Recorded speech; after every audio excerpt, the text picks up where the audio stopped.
Let's continue to debunk the false narratives and the false stories and explanations about our great Islam.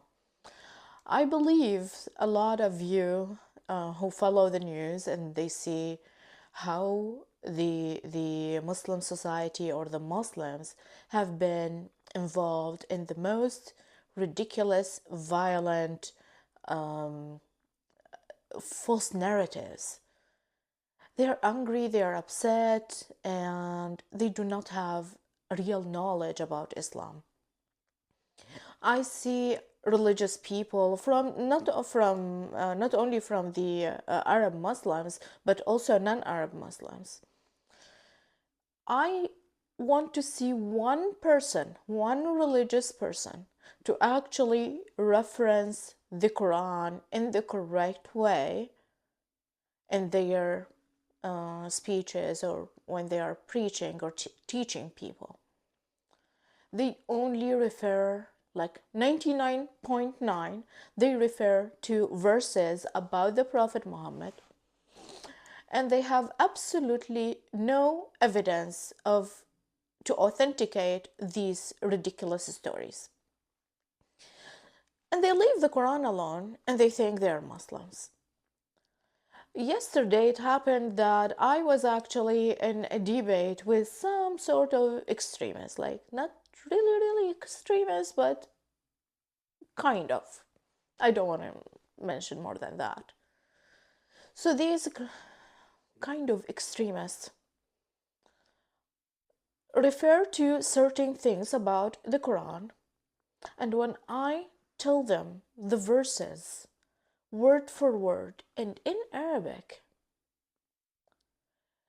they, when people lie and people have no real authenticity and no real knowledge, what do they say? They become defensive. And when they become defensive, they put words in your mouth that you have not even mentioned or said or meant. So, what does that tell you about their intention? Are they that stupid, or are they intentionally deceptive? And when they put words in your mouth that you didn't say, it means they are intentionally trying to discredit you. So, therefore, when I argued with them and provided the evidences from the Quran, they removed me from the whole debate. So, but here I am. They cannot remove me from this platform, so I'm gonna tell you the truth about the Quran and how these people are deceiving you, destroying your life, destroying your mind, and they are actually leading you to go to hell. Yes, this it is that simple, because you do not think, you do not go back to the book, you do not read it, and you are afraid of understanding the words of the Quran from Allah subhanahu wa ta'ala, because you were told that no, you are just an average, the commoners cannot understand the Quran, it's the elites, the most educated.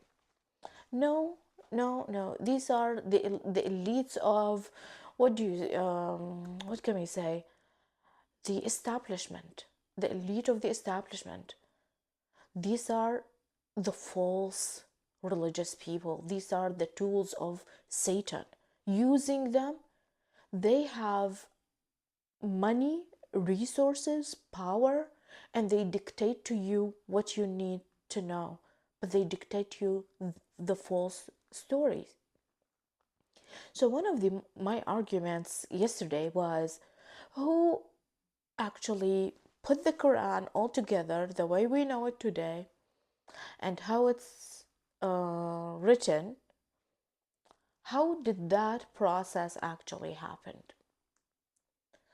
The false narrative is that during the third caliphate, Uthman bin Affan,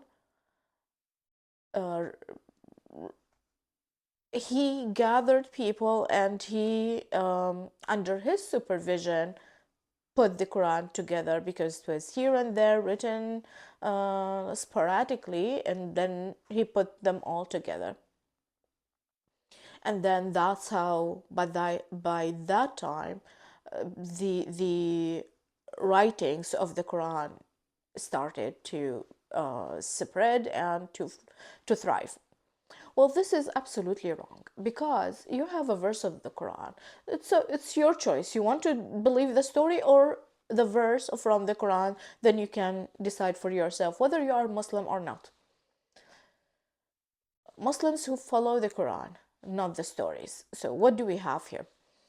The book tells us, the holy book of the Quran tells us, the angels talked to the Prophet Muhammad. I will recite the verse in Arabic, and I will put in the description or in the comment the number of the surah and the verse, and you can find it yourself. إن علينا جمعه وقرآنه فإذا قرأناه فاتبع قرآنه ثم إن علينا بيانه. So the angels were talking, or Angel Gabriel is talking to Prophet Muhammad and tells him that it's upon us, the angels, to put the Quran all together.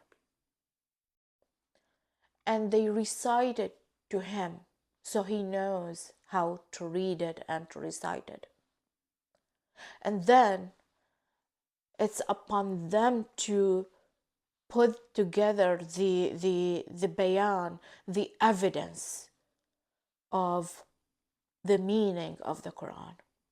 This is all in the Quran, inside the book. If you go outside the book, you are in the dark.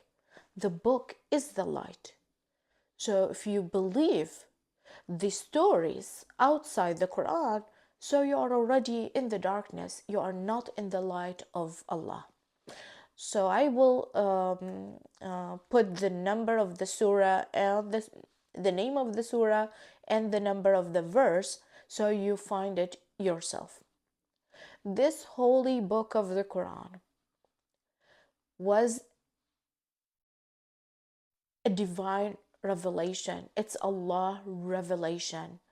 He will not ever, ever, ever task anybody, not even the messengers, to put it together themselves.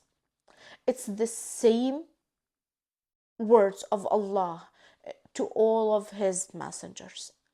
And no one is authorized to write or to add or to subtract or to remove or to whatever they do, to write it this way or that way, to read it this way or that way. No, it's one reading, one writing, and it's in the way we know it today. So if some people tell you, no, the Arabic language did not have these dots or the punctuation, or these are false. The Arabic language was the language of the Quran, the original Quran, and no one has the right to change the words of God. It is what it is. So let's go back to our holy book of the Quran and try to understand it the way God wants us to understand it, and whether we are following him or we are following the shadow or the darkness of Satan.